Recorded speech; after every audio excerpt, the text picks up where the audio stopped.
Chapter 3 of The Story of Dr. Dolittle. More Money Troubles. And soon now the doctor began to make money again, and his sister Sarah bought a new dress and was happy. Some of the animals who came to see him were so sick that they had to stay at the doctor's house for a week, and when they were getting better they used to sit in chairs on the lawn. And often, even after they got well, they did not want to go away. They liked the doctor and his house so much, and he never had the heart to refuse them when they asked if they could stay with him. So in this way he went on getting more and more pets. Once, when he was sitting on his garden wall smoking a pipe in the evening, an Italian organ-grinder came round with a monkey on a string. The doctor saw at once that the monkey's collar was too tight and that he was dirty and unhappy. So he took the monkey away from the Italian, gave the man a shilling, and told him to go. The organ-grinder got awfully angry, and said that he wanted to keep the monkey. But the doctor told him that if he didn't go away he would punch him on the nose. John Dolittle was a strong man, though he wasn't very tall. So the Italian went away, saying rude things, and the monkey stayed with Dr. Dolittle and had a good home. The other animals in the house called him Chee-Chee, which is a common word in monkey language, meaning ginger.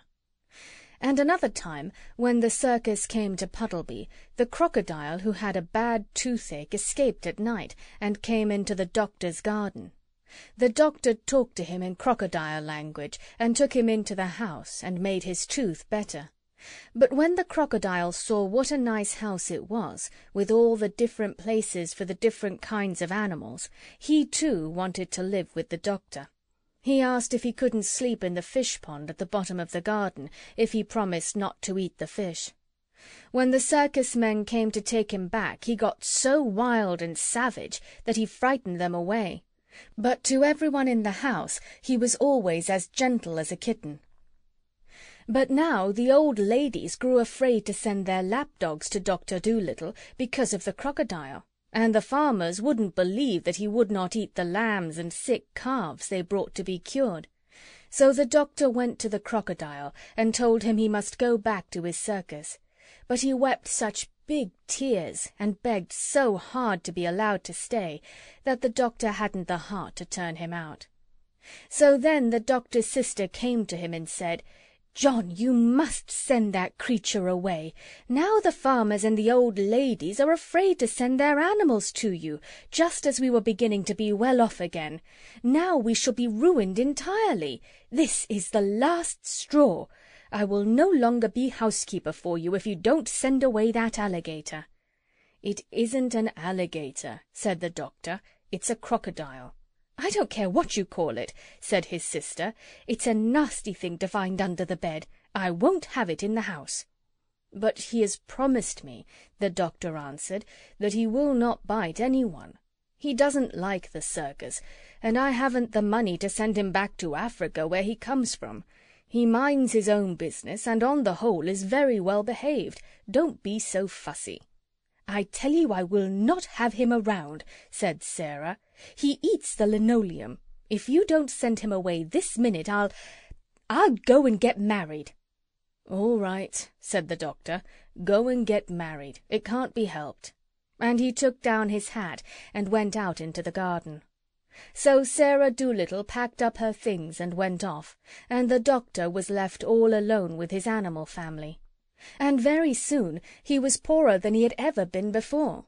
With all these mouths to fill, and the house to look after, and no one to do the mending, and no money coming in to pay the butcher's bill, things began to look very difficult.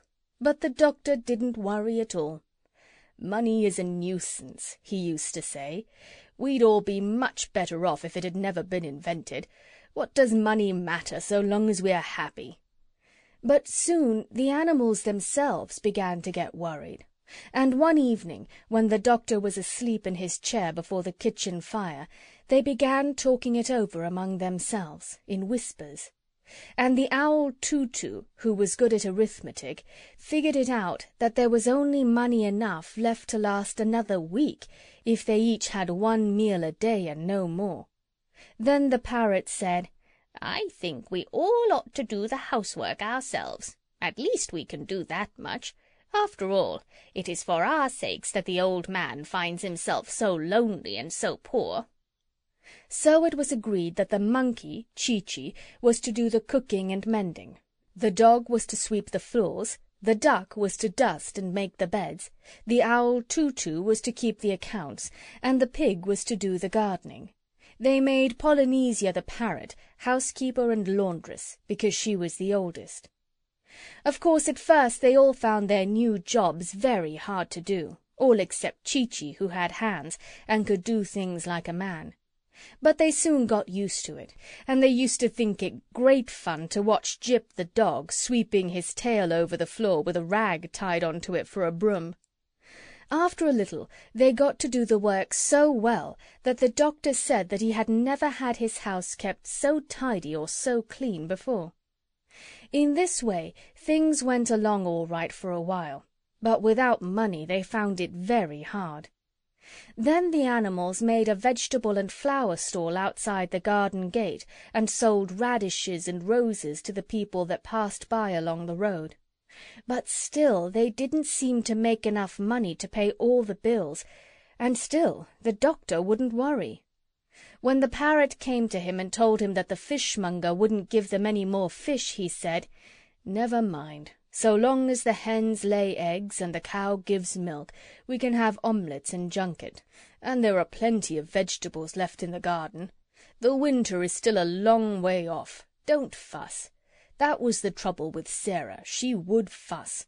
I wonder how Sarah's getting on. An excellent woman in some ways.